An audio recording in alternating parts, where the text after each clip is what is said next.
Dan baru saja di Sapa Indonesia Pagi bersama Timothy Marbun tadi, Menteri Keuangan Republik Indonesia Sri Mulyani sudah lebih jauh membahas bahwa ini adalah last resource dari pemerintah untuk menaikkan harga BBM pada saat ini dengan situasi yang ada di dunia terutama.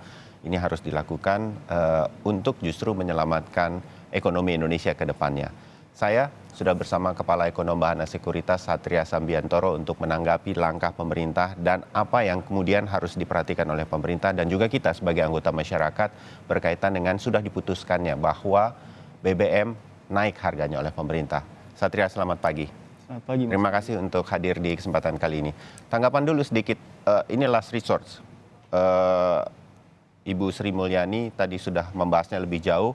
Pak Jokowi pelan tapi pasti ini adalah langkah terakhir yang dilakukan pemerintah. Menurut Anda? Ya, kalau dilihat itu kenaikan harga BBM atau kenaikan harga energi secara general, secara umum itu merupakan suatu keniscayaan. Karena hampir seluruh negara itu seperti yang tadi Bu Sri Mulyani sudah sampaikan, itu mengalami kenaikan harga energi yang cukup signifikan ya. Jadi inflasi di Indonesia itu kami proyeksi di angka 6,8%. Tadi Bu Sri Mulyani juga angkanya sekitar 6,2 hingga 6,5% saya dengar. Itu sebenarnya kan relatif masih rendah gitu loh kalau dilihat secara komparasi di sisi regional ya. Yeah. Karena bahkan di Amerika Serikat saja inflasi sudah mencapai 8%, sempat 9%. Inflasi di Brazil 12%, inflasi di negara maju seperti Eropa itu udah 12%. Di Inggris itu diperkirakan inflasi mencapai 20%. Jadi kenaikan harga energi, kenaikan inflasi ini suatu keniscayaan akibat dari memang kenaikan harga energi global yang ujung-ujungnya berdampak pada kenaikan harga BBM sekarang ya. Ya, kalau kemudian langkah ini dibarengi dengan BLT sebagai sebuah bantuan sosial tambahan, Bani tadi menjelaskan karena bantuan sosial yang lain tetap berjalan dan ada bantuan sosial tambahan kepada kelompok-kelompok masyarakat tertentu. Nah, apa yang kemudian, ini kita punya pengalaman bansos sampai terakhir bansos pandemi, ya kan Satria? Apa yang kemudian ini bisa kemudian tepat sasaran dan bisa betul-betul berfungsi dengan baik sesuai yang diinginkan oleh pemerintah. Lebih tepat sasarannya sebetulnya banyak ekonom yang mengatakan atau pengamat justru ini akan lebih tepat sasaran kalau betul begitu penyalurannya. Ya. Saya bisa katakan sebenarnya ada yang perlu di-highlight adalah harusnya lebih diutilisasi lagi kan digitalisasi ya dari bantuan sosial. Karena memang kalau ngomong jujur dataset dari bantuan sosial sekarang mungkin tidak begitu banyak berkembang atau improve dibandingkan dengan zamannya dulu Pak SBY. Waktu itu Pak Budiono itu benar-benar in charge langsung terhadap database BLT. Itu sangat-sangat baik dan benar-benar sangat targeted. Sebenarnya ini ada momentum yang sangat baik ya karena saya sangat mengapresiasi sekarang kan pemerintah sudah masuk ke tren digitalisasi. Yeah. Itu analogi simpelnya seperti ini. Jika pemerintah bisa membagi-bagikan vaksin ke 200 juta penduduk Indonesia dengan sangat tepat sasaran, kenapa tidak database vaksin itu digunakan untuk misalnya bagi-bagi minyak goreng atau bagi-bagi BLT. Tapi saya sangat setuju bahwa akurasi ini sangat penting ya karena kalau tadi Bu Ani sampaikan bahwa BLT-nya 24 triliun gitu. Mungkin penurunan konsumsi atau penurunan agregat ekonomi kalau dikalkulasi dalam setahun itu mungkin minusnya lebih dari 24 triliun. Gitu loh. Karena kan pasti kan konsumsi itu kan berkurang karena harga-harga naik gitu loh. Produsen terpaksa menaikkan harga, terus mungkin Bank Indonesia perlu menaikkan suku bunga itu kalau dikalkulasi semua diagregasi itu mungkin bisa lebih dari 100 triliun. Belum termasuk mungkin portfolio investor bisa keluar gitu loh. Untungnya sih sekarang pasar relatif apresiasi ya kebijakan dari pemerintah untuk menaikkan harga BBM ini. Oke. Nah Satria, saya mau masuk ke daerah-daerah tersebut. Apa yang kemudian kita masyarakat di luar yang kemudian menerima bansos atau BLT begitu ya, saya dan juga pemirsa Sapa Indonesia begitu untuk melihat dan mewaspadai harus hati-hati terhadap apa saja. Apa sih yang akan segera berdampak terlihat dalam beberapa waktu ke depan setelah harga BBM ini naik begitu? Ya. Yang pasti itu ada yang istilahnya kalau Gubernur Bank Indonesia itu bilangnya second round effect. Jadi kalau misalnya inflasi dari kenaikan BBM itu kan bersifat administered ya, atau energi ya. Jadi ini akan berdampak ke transportasi, dari transportasi itu berdampak ke makanan. Misalnya begini, kami di tim Bahana Sekuritas itu ada baru buat analisis mengenai structure dari harga beras. Gitu loh. Minimal 20% dari harga beras itu transportasi. Dan transportasi itu sangat terpengaruh dari misalnya kan solar. Jadi pasti itu cost structure dari bisnis itu akan sangat-sangat meningkat. Dan yang saya perlu tambahkan lagi adalah sudah hampir 3 tahun ini itu bisnis praktis tidak menaikkan harga. Iya. Karena pandemi itu kan permintaan bersifat lemah ya. Iya. Gitu loh. Jadi itu marginnya perusahaan tuh berkurang terus, mereka tidak bisa menaikkan harga, dan saya khawatirnya ini digunakan sebagai momentum untuk 2 kali lipat gitu loh, kenaikan harganya tuh mungkin lebih besar bagi Karena cost produksi dari sektor konsumsi bahan makanan dan lain-lain pasti harus naik karena cost produksinya naik. Salah satunya dari transportasi. Iya. Ya, kalau apa yang kemudian sementara kan mungkin daya beli masyarakat kita lihat nanti biasanya juga ada kenaikan suku bunga dari Bank Indonesia, belum tentu daya beli masyarakat juga meningkat. Apalagi dengan kenaikan harga BBM ini, kita barulah pelan meningkat begitu setelah pandemi kemarin. Betul. Jadi kalau disebutkan dari yang sisi produksi misalnya, produksi itu selama 2 tahun ini kan transportasi baru meningkat. Tapi yang kita mungkin lupa adalah selama 2 tahun ini kan bahan pokok seperti misalnya gandum, seperti minyak gorengnya itu kan sudah meningkat, tapi produsennya belum bisa menaikkan harga, gitu loh. Nah itu dari sisi produsen, dari segi konsumen juga relatif terjepit. Misalnya begini, tahun ini itu UMP praktis naiknya hanya 2%, gitu loh. Jadi dari sisi daya beli konsumsi itu sangat-sangat minimal ya.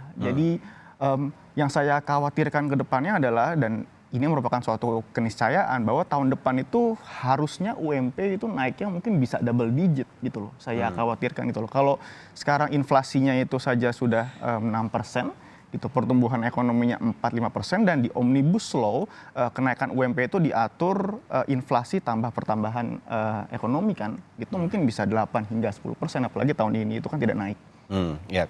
Anda melihat langkah-langkah ini juga dipersiapkan oleh pemerintah atau ini sebagai sebuah masukan? Kalau kita melihat apa yang tadi disampaikan oleh Bu Sri Mulyani, Menteri Keuangan di Sapa Indonesia Pagi juga, ini sebetulnya semua adalah persiapan untuk menyusun anggaran di 2023 nanti, Satria. Betul, jadi anggaran 2023 itu harus dilihat subsidi energi itu bukan suatu yang muncul satu kali atau one off. Jadi kalau tadi Bu Sri Mulyani bilang kan subsidi BBM itu hampir 500 triliun, bahkan setelah kenaikan BBM. Jadi 500 triliun itu bukan hanya tahun 2022 atau tahun 2023, tapi kalau harga minyak tetap di level 90-100 per barrel, berarti kita menghabiskan 500 triliun per tahun, Mas Bayu. Jadi kalau seperti itu, kalau diakumulasi misalnya 3 tahun aja, itu udah 1.500 triliun dibakar untuk subsidi. Gitu. Dan yang saya mau tekankan adalah penting di sini untuk dijelaskan bahwa dari 500 triliun itu kita menaikkan BBM, anggarannya akan direalokasikan kemana. Karena secara fiskal sebenarnya kita punya uang, karena penerimaan pajak kita itu tinggi dari kelapa sawit, dari batu bara yang juga tinggi. Jadi anggarannya perlu dijelaskan apakah ini misalnya untuk bangun kesehatan, untuk bangun infrastruktur, untuk bangun sektor sosial, atau mungkin digunakan untuk ibu kota negara, atau mungkin pembelian senjata gitu yang cukup kontroversi. Jadi perlu didetailkan lah fiskal spesial itu mau diarahkan. Menteri Keuangan tadi juga mengatakan bahwa punya asumsi-asumsi forecast yang juga masih cukup tinggi berkaitan dengan harga BBM dunia. Betul. Karena masih ada perang Rusia-Ukraina yang belum tentu kapan selesai. Jadi 2023 itu masih akan sangat ketat penyusunan APBN-nya begitu. Betul. Kalau ya masih seperti itu, masih seperti yang situasinya seperti Satria gambarkan juga. Ada nggak sih langkah-langkah lain selain misalnya menaikkan lagi harga BBM pada tahun depan sebagai sebuah langkah last resource lagi mungkin, atau sebetulnya pemerintah punya langkah-langkah lain yang harus disiapkan sejak sekarang, Sat? Sebenarnya jika pasar mengevaluasi kenaikan harga BBM terakhir ya, sebenarnya ini secara size itu di bawah ekspektasi pasar. Gitu loh. Kami sendiri di Bahana memprediksi bahwa kenaikan BBM untuk Pertalite minimal 10.500 dan untuk solar ke 8.000. Sekarang hanya 10.000 dan ke 6.000 gitu loh.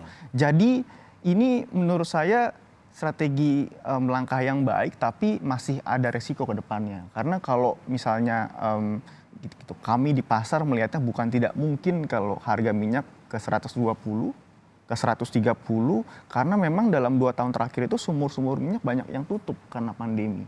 Suplainya tidak cukup, sedangkan sekarang itu demand-nya atau permintaan dari Tiongkok itu akan naik ke depannya setelah mereka selesai lockdown itu dari India dan di Eropa itu sudah masuk kan musim dingin, gitu loh. Jadi menurut saya untuk ruang kenaikan BBM lagi bukannya tidak mungkin, tapi memang sekarang kan sudah diantisipasi ya. Jadi kenaikan BBM ini tidak hanya khusus yang buat naikin, terus juga dikontrol konsumsinya, gitu loh. Jadi lewat aplikasi My Pertamina hanya beberapa segmen konsumen tertentu yang bisa mengkonsumsi BBM.